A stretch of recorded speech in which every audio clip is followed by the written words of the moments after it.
Good morning, Massachusetts. I'm really pleased to be here among so many incredibly eloquent speakers, and I know that's many of you in the audience. I've been looking over the breakout sessions. I can't figure out which one to go to, so it's a powerful job of putting everything together. In my short few minutes, what I'd like to do is give us all many reasons to understand the unique forces that have come together in our country to start to solve the problems we created. Essentially, human health, real estate, and the desires of all of those entering our new demographics are all pointing in the same direction. It's almost like walkability and bicycling. That's minor stuff, but it turns out to also be the key. That if we start to build everything based on the human, not the car, we're going to have prosperous cities, sustainable cities, resilient cities, cities where everyone matters, and that's what I'd like to do, is to set the stage for the health. I think I just pushed the, this. You can use that or the keys. I'll try this guy. Okay. My focus is to feature the built environment, and I'll share with you a little bit that Blue Zones is much bigger than that. In a nutshell, the Danish twin studies, very famous study in health, determined that about 80% on our longevity and our overall health is really based on our built environment and our lifestyle. Genetics, 20%. This is a huge finding.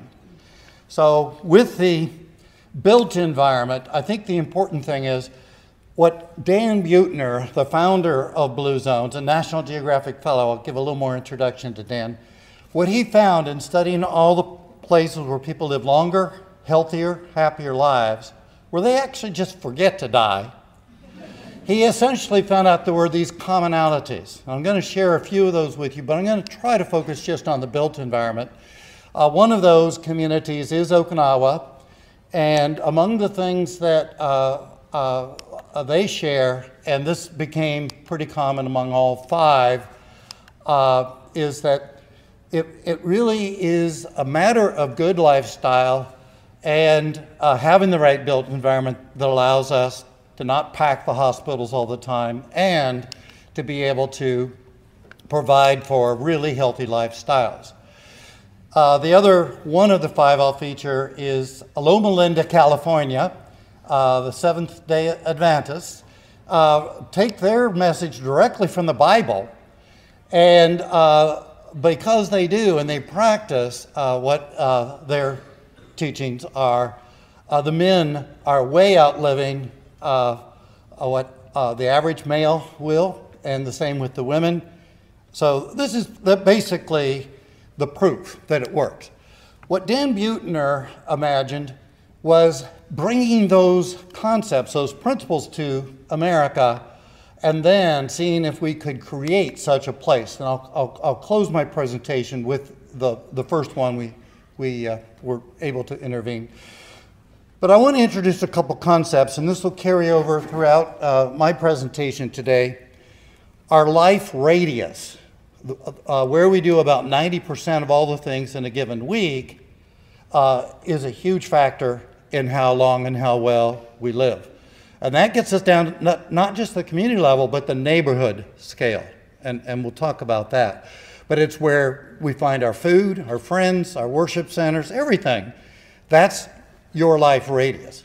Looking at this radius, how many of you have a radius under a mile? Raise your hands high. That's incredible.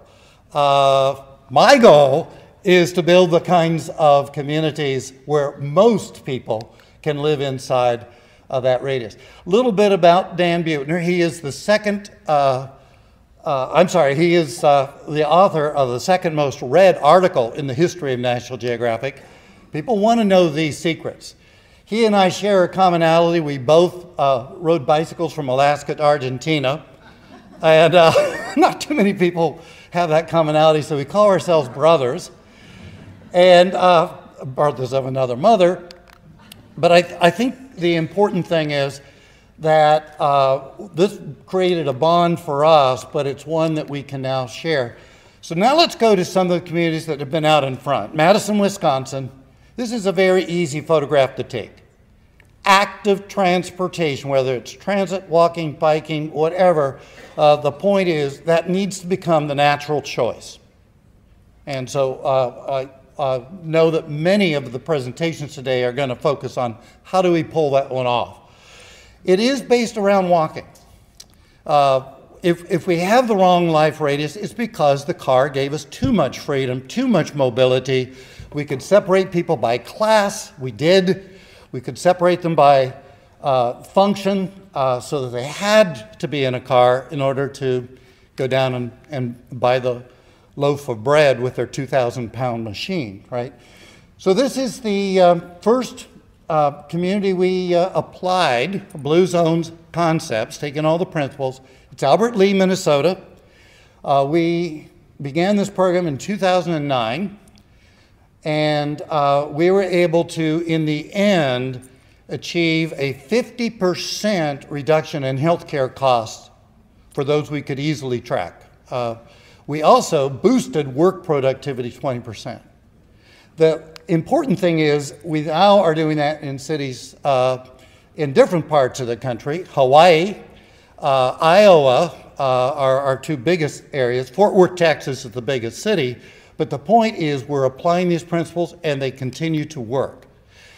So we're anxious to get the principles in concept across in all 50 states. But I think it's important to point out that as we were able to pull these concepts or principles together, that they're now proving to work. These are just some of the things that I know all of you are working on. You realize the importance. You've got to have density or you can't pay for your city. You also can't have enough human interaction. You can't have enough to fuel active transportation. It's core. But the connectivity is just as important. Now, I'll get into more detail in the closing presentation this afternoon, but I wanted you to at least see the list and know as you go through today's sessions why these become the cornerstones or the key to bringing back equity, doing all the things that we seek. That also means that we now celebrate our oldest years. That when we get really good mixed-use places, people can live in an affordable units and they have places to walk to. The systems work for them. But I also know that the finance is going to be what really, really makes this work. A very quick glance at the scene on the left, Seattle. Contrast that with Bellevue, which is just across the water a little ways. And I think you can see that just take one service, fire service, in a well-connected, right block patterns style of community, it only costs on average $159 to deliver fire service for a household.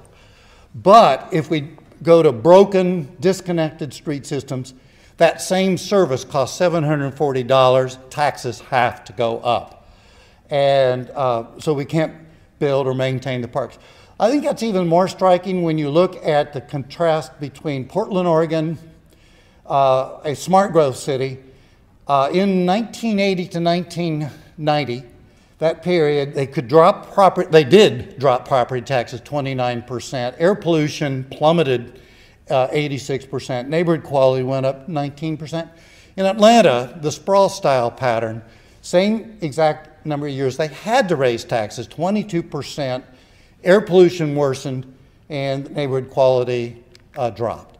So I will get into more details later today, but I did want to at least open and share with you where I'm going to try to go today and how I think that really folds in beautifully with all the breakout sessions today. So I want to turn over any remaining seconds that I haven't used, Andre, to our next speaker. This is such a powerful day. Thank you.